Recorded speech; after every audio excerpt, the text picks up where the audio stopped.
Bonjour à tous, bienvenue dans cette nouvelle vidéo. Alors aujourd'hui, je vais vous faire quelque chose d'un peu particulier, d'un peu différent. J'ai envie vraiment de vous amener avec moi au quotidien, dans tout ce que je fais. Et donc là, aujourd'hui, c'est ce que je vis assez souvent finalement, c'est-à-dire une visite d'immeuble. Donc je vais vous amener avec moi. J'ai reçu un coup de téléphone hier, vous voyez, donc c'est très récent. Hier soir en fin de journée, et comme toutes les bonnes affaires, il ne faut pas perdre de temps, il faut visiter très rapidement. Donc hier, en fait, j'ai demandé quelques renseignements pour voir si ça vaut le coup de visiter, mais déjà, l'indicateur, c'est que j'ai un contact de confiance qui m'appelle pour un bon projet, donc qui me connaît très bien, qui sait ce que je cherche et qui sait un petit peu analyser les biens finalement. Parce que à force de travailler avec moi, il s'est rendu compte que il fallait calculer de telle ou telle façon. Donc en général, il m'appelle pour des bons projets. Donc là, je vais voir si je peux filmer. L'idée, c'est vraiment de vous amener avec moi en mode un petit peu vlog. Voilà, tout simplement, on s'est filmé avec une perche à selfie. Et là, c'est parti. Je vais voir si je peux filmer, vous montrer un petit peu la visite, les questions que je pose, etc. Et vraiment être en immersion avec moi lors d'une visite. Donc il faut savoir que, comme toute bonne affaire, l'agent immobilier m'a dit on est débordé. Ils sont plusieurs dans une agence immobilière, donc souvent les agents immobiliers se font concurrence entre eux. Donc c'est presque le premier qui signe avec le client qui a le projet. Donc voilà, donc ça il faut le savoir.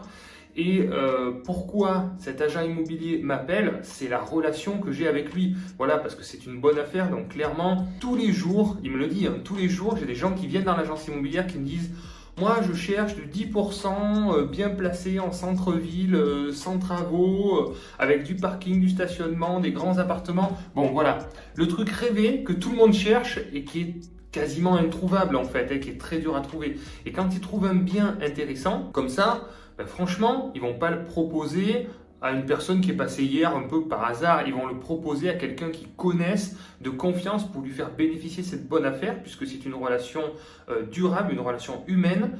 Et donc c'est pour ça qu'ils m'appellent pour me proposer ce projet, me faire entre guillemets ce cadeau. Voilà. Pour moi, les agents immobiliers, c'est vraiment des partenaires. Je négocie aucune commission. Je suis content de les payer parce que c'est eux qui m'amènent des bonnes affaires. Donc voilà la mentalité, voilà l'état d'esprit pour recevoir des coups de téléphone de personnes qui sont contentes de travailler avec nous. Et puis nous, franchement, payer 10 000 € de commission qui sont financés par la banque, qui sont remboursés par des effets de levier par les locataires, franchement, on s'en fout un peu. Ce qu'il nous faut, ce qu'on veut, c'est surtout trouver des bonnes affaires qui sont un petit peu moins chères que le prix du marché et faire des bons projets. Allez, c'est parti, on passe sur le concret. Là, je vais demander quelques questions au téléphone, pas grand-chose. Où est situé le bien? Donc là, il me fait confiance, donc il m'a donné l'adresse du bien. Donc je suis allé sur Street View, j'ai vu, j'étais au téléphone avec lui. L'immeuble est très beau, il y a une belle façade, il y a 2 locaux commerciaux en rez-de-chaussée. Et au-dessus, il y a 3 appartements, 3 ou 4 appartements d'ailleurs, je sais plus. Mais peu importe, en fait, le projet est quand même intéressant qu'il y en ait 3 ou 4. Et c'est des grands appartements qui doivent faire 80 mètres carrés à peu près. Voilà, donc j'ai demandé juste quelques infos et bien sûr le prix. Donc le prix de vente de ce bien, on est dans une petite ville, attention parce qu'il y en a qui vont me dire waouh, mais c'est quoi ce prix de fou? Prix de vente 130 000 € négociable de 10 000 € à peu près. Donc voilà, c'est vraiment pas cher. Il y a un appartement de loué, il y a un local pro qui est loué 500 € et un appartement qui est loué 350. Donc on est déjà presque à 10%, on va dire 8% sur l'existant. Par contre, il faut savoir que sur ce genre de projet, il y a beaucoup de travaux. Donc à première vue, ça peut vous paraître très rentable, mais attention, sur le papier, en fait, vous allez voir, il y a beaucoup de travaux, c'est des grands appartements, il y a peut-être 30-40 000 € de travaux par appartement facilement, donc ça va vite multiplier par 2 ou par 3 le coût total du projet. C'est ce qu'on va voir ensemble et c'est ce qu'on va analyser, vous allez voir, c'est du concret, c'est parti, c'est du terrain. Si ça vous plaît, ce genre de vlog, mettez-moi un petit like pour voir si ça vous plaît ou mettez-moi un commentaire, dites-moi je kiffe, c'est cool, on vient avec toi, je m'embête pas, tu filmes un petit peu, voilà, comme ça vient, mais au moins c'est du concret et c'est réel. Allez, c'est parti, on y va!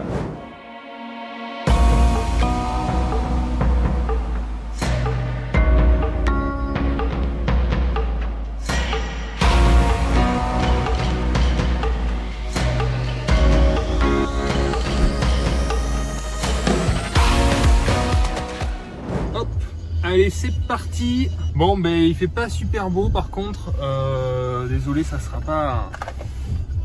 pas le soleil sur la vidéo, mais bon, c'est pas grave, parce que quand on aime ça, on y va, on a le sourire, quoi. C'est juste génial, quoi. Moi, j'adore visiter, j'adore analyser les projets, donc voilà, c'est ma passion, quoi. Voilà. Donc quand on fait un truc qu'on aime comme ça, on peut que avoir le sourire, même avec un temps comme ça, quoi. Y a pas de souci, c'est pas grave. Go, on se retrouve sur place. Bon, alors, je suis vraiment désolé, j'ai pas pu vous faire visiter parce que c'est un cas particulier, c'est une succession. Donc, bon, voilà, par rapport à l'agent immobilier, c'est un petit peu compliqué. Donc, je vous mettrai les photos et une vidéo une fois que le bien sera éventuellement vendu si je l'achète.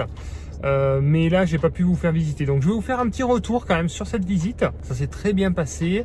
Donc ce qui se passe, c'est qu'à l'entrée de l'immeuble vous avez des interphones, vous avez déjà une porte sécurisée, donc déjà c'est un bon point. Dans l'entrée il y a des compteurs individuels électriques, donc là pour tous les appartements et pour la minuterie, donc là c'est pas mal. Donc au rez-de-chaussée vous avez 2 locaux commerciaux, donc un de chaque côté, une porte d'entrée, et vous avez un T2 qui est sur la partie arrière, et au-dessus vous avez 3 grands T3. Donc au rez-de-chaussée, très belle cage d'escalier, très belle hauteur sous plafond, moulure, il y a beaucoup de travaux à prévoir parce que c'est ancien, hein, c'est d'époque. Ensuite au fond il y a un petit appartement T2 qui fait 40 mètres carrés qu'il faut réagencer un peu, rien de bien compliqué, hein. C'est de la rénovation simple. Voilà, donc là je pense qu'il y a un budget de on va compter 20 000 euros, mais c'est très large, on va plutôt entre 15 et 20 000 euros pour rénover cet appartement. L'avantage de cet immeuble, c'est que même s'il est grand, il est cossu, on a une façade qui est en pierre, ce qui fait qu'on n'a pas de ravalement de façade à faire. Donc ça c'est vraiment un bon point. Quand on a des grandes façades, c'est des postes assez coûteux. On a du double vitrage partout, donc super, très bon point. Pareil, un poste qui est très coûteux. Au niveau de comme on est parti sur la structure, là je vous parle de la toiture, il y a des fuites d'eau un petit peu partout à droite à gauche. Donc là c'est un point à vérifier parce qu'une toiture comme ça, ça chiffre très vite. Donc la toiture est à vérifier. Et on a un autre point aussi qui est un peu gênant, c'est les volets qui sont en mauvais état, et on fait partie d'un secteur protégé, donc ABF, ce qu'on appelle architecte des bâtiments de France. Et donc là on doit demander des autorisations à la mairie, et c'est des secteurs où c'est vraiment embêtant parce que les architectes ont de très belles idées pour faire de belles villes, etc. Mais c'est des choses qui coûtent souvent très cher. Ils demandent du bois, il faut souvent faire des petites moulures sur le bois, il faut faire pas mal de trucs. Bon, l'idée est sympa, mais le problème c'est que suivant les architectes des bâtiments de France, il y a une année il y en a un qui dit ça, l'autre année il y en a un autre qui dit autre chose, etc. Donc suivant sur qui on tombe, ça peut être un poste qui peut être très coûteux, et il y a des formalités administratives avec déclaration de travaux à faire qui doivent être validés. Donc ça c'est un petit point négatif, mais bon je suis habitué maintenant, ça c'est le classique. Ensuite, donc je vous ai parlé du T2. Puisqu'on est au rez-de-chaussée, donc 2 locaux, on en a un qui est loué, donc c'est très bien, qui est loué depuis 17 ans, bail commercial 369, donc c'est des baux qui se reprolongent automatiquement, donc c'est très bien. La vitrine est propre, ça fait 17 ans qu'ils sont là, donc ça c'est vraiment très rassurant. Le local d'à côté par contre est vide, par contre il est tout neuf, en fait c'est quelqu'un qui vient de partir il y a très peu de temps. Alors sur ces petites villes, c'est une ville on va dire entre 5 et 20 000 habitants, donc vous voyez ça reste de la petite ville. On a un peu une désertification des commerces, donc c'est vrai que c'est pas quelque chose qui va faire la rentabilité ce local. Faut le prendre un peu comme un plus, mais il faut pas que la rentabilité tienne avec ce local, parce que le jour où c'est vide, et c'est vide souvent pendant longtemps, pendant 3-6 mois, c'est le problème des locaux commerciaux. Il y a beaucoup d'avantages là-dessus, mais il y a aussi des inconvénients, et le problème c'est que ça reste vide peut-être des fois pendant longtemps. Donc il faut en tenir compte, il faut pas que le cash flow et la rentabilité soient basés sur ce local commercial. Donc là c'est bien parce qu'il est propre, il y a la clim, il a été entièrement rénové, il y a juste le sol à refaire à la rigueur. Et les locaux commerciaux, vous le savez peut-être, hein, j'ai fait une vidéo précise sur les locaux commerciaux sur ma chaîne, d'ailleurs je vous invite à la regarder. Vous pouvez demander aux locataires en fait de faire les travaux. C'est vraiment des arrangements, c'est très souple, hein. C'est pas comme l'habitation où effectivement là c'est au propriétaire souvent à faire les travaux. Là le local commercial en fait c'est un arrangement. Donc là tout est propre, le nouveau locataire peut faire les travaux lui-même en fait, le sol. Donc c'est une négociation à faire avec le prix, je te loue un petit peu moins cher, vous faites les travaux, etc. Bon, ça c'est une discussion à avoir. On a fait le rez-de-chaussée. Ensuite, donc à l'étage, premier appartement, 104 mètres carrés, donc très très grands appartements. C'est ce que j'adore parce que dans ce type d'appartement, les gens restent longtemps et souvent en zone rurale, il n'y a pas forcément de très grands appartements. Il y a des immeubles qui ont été construits avec des petites surfaces, des T1, des T2 et c'est des choses qui se louent beaucoup moins maintenant. Encore plus avec le Covid, le confinement, maintenant les gens ont besoin d'espace, ils ont besoin d'un balcon, ils ont besoin d'un extérieur. Donc là, cet appartement, gros point positif, a une très grande terrasse. Voilà, qui donne sur une vue plutôt dégagée, donc ça c'est un bon point. Mauvais point, il faut refaire l'étanchéité parce qu'il y a des fuites d'eau partout, donc là ça coûte assez cher, il faut mettre une résine dessus, ça c'est un peu embêtant, mais bon, il suffit de le prendre en compte dans le budget. Ensuite, cet appartement, ce qu'il a, c'est qu'il a un problème d'agencement, mais comme beaucoup d'appartements des années 30, des immeubles des années 30, où pour certains immeubles il n'y avait pas de salle d'eau, en fait c'est des salles d'eau qui ont été construites plus tard, donc là, il y a un problème d'agencement avec le salon et les chambres. Voilà, on passe par la cuisine pour aller dans la salle d'eau. Vous voyez un peu ce genre de plan un petit peu, voilà, totalement illogique. Où aujourd'hui, voilà, on veut que ce soit logique, on veut que ce soit bien agencé. Donc là, il y a un peu d'agencement. Donc j'ai réfléchi à l'agencement et effectivement, il faut inverser un petit peu. Il faut condamner une chambre qui est mal placée parce que c'est une chambre en enfilade pour en faire la salle d'eau. Ce qu'il faut regarder là-dessus, c'est les conduites d'évacuation. Voilà, il faut que c'est surtout les évacuations qui décident un petit peu pour les salles d'eau. Les arrivées d'eau, on peut toujours se débrouiller pour les amener par les plafonds, par les murs, par les sols, ou on peut toujours se débrouiller. Mais les évacuations et surtout les grosses évacuations pour les WC, c'est ça qui décide un petit peu de l'agencement et de la réorganisation de l'appartement. Donc là, effectivement, j'ai vérifié, on a une conduite qui descend, on peut la récupérer et ça nous permet de déplacer la salle d'eau qui est très mal placée. On condamne une chambre, c'est une petite chambre qui est en enfilade, mais de faire un agencement beaucoup plus logique. Donc cet appartement c'est bon, et au-dessus effectivement ils ont remodifié l'agencement exactement comme celui que je viens de vous expliquer finalement. Il n'y a pas de réagencement à faire, par contre voilà, il faut tout rénover, les deux appartements sont totalement à rénover. Le dernier étage est loué, donc il est loué pas cher parce que c'est un locataire qui est là depuis très longtemps, donc voilà, c'est loué 350 €, parce que je vais vous donner quand même quelques chiffres, je suis sûr que ça va vous plaire. L'appartement est loué 350 €, le local commercial est loué 500 €, et après c'est tout à rénover. Le prix de vente de cet immeuble c'est 130 000 €, frais d'agence compris, il y a a priori 10 000 € de négociation possible. Donc je vais calculer avec vous. Voilà, pour moi, alors on va commencer par le petit appartement T2, on a dit 15-20 000 € de travaux. Je pense qu'au-dessus, sur le grand appartement, on va partir plutôt sur au moins 40 000 €. Alors attention, c'est des prix à moi avec mes artisans avec lesquels j'ai l'habitude de travailler et qui travaillent, voilà, avec des prix tout à fait corrects. Comme la plupart des artisans qui travaillent avec la société de travaux locatifs, je vous invite à regarder ce qu'on fait pour vous accompagner sur la partie travaux sur toute la France. Donc cet appartement, on va partir sur voilà, une enveloppe à peu près de 40 000 €. Donc on va dire 20 pour le bas, 40, on est à 60 000 € de travaux. C'est vraiment des enveloppes à la louche, mais ça nous permet de voir pour faire une offre, parce qu'il faut se positionner vite. Il y a eu 2 visites hier, cet après-midi il y en a 2 autres, donc il faut bloquer le bien, il faut entamer la négociation le plus vite possible. L'autre appartement du dessus, on va compter pareil, on va compter 40 000 €, même s'il n'y a pas d'agencement, parce que je pense qu'en dessous on en aura pour un peu plus cher, on risque de s'approcher de 45, et au-dessus sera peut-être 37-38. Donc voilà, on fait à la louche. Donc on va dire ça fait 80 plus 20, il y a 100 000 € de travaux. On a l'étanchéité extérieure. L'étanchéité extérieure, là on va pouvoir compter à peu près 10 000 €. Voilà, il doit y avoir à peu près en mètres carrés, allez, 20 mètres carrés de terrasse. Voilà. Donc on va compter 10 000 € pour être tranquille, ça fait 110 000 €. Et on a le point d'interrogation qui est la toiture, parce que je n'ai pas pu voir les combles malheureusement, tout est fermé à clé. Donc, mais ça ne m'empêche pas de négocier et d'avancer, parce qu'en fait il faut surtout bloquer le bien.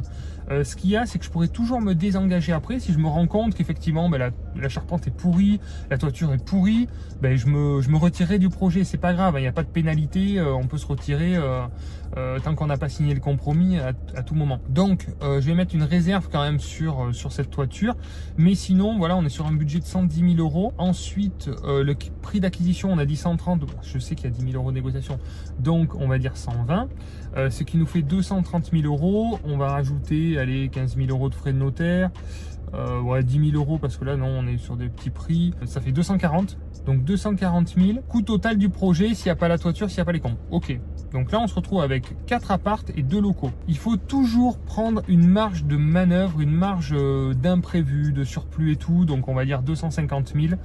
Moi, j'aime bien prendre entre 10 à 20% de marge sur les budgets travaux parce que c'est hyper important de se donner cette souplesse-là. Toujours des surprises en termes de coûts. Il y a toujours des délais qui sont dépassés, etc., etc. Donc tout ça, je vous l'explique souvent sur ma chaîne YouTube. Ensuite, en potentiel locatif, on va voir si on a la règle des 10-10. Donc la règle des 10-10, comme je vous ai dit, c'est coût total du projet. Il faut que ça représente 10 fois plus que le montant des loyers. Voilà, donc ça vous donne rapidement voir si on est dans les clous ou pas. On peut être en dessous des 10%. Hein. Moi, j'ai acheté des biens à 7%.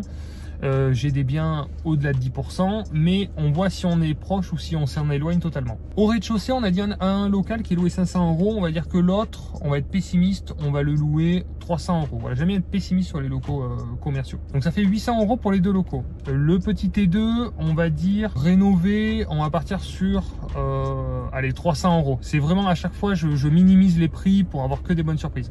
On est sur 1100 € de loyer. Ensuite, on a l'appartement qui est loué au dernier étage. Donc celui-ci, c'est loué 350, je vous ai dit. Donc on va rajouter 300, ça fait 1400, 1450. Et donc on a 2 grands appartements de 100 mètres carrés. Donc ça sera des T3.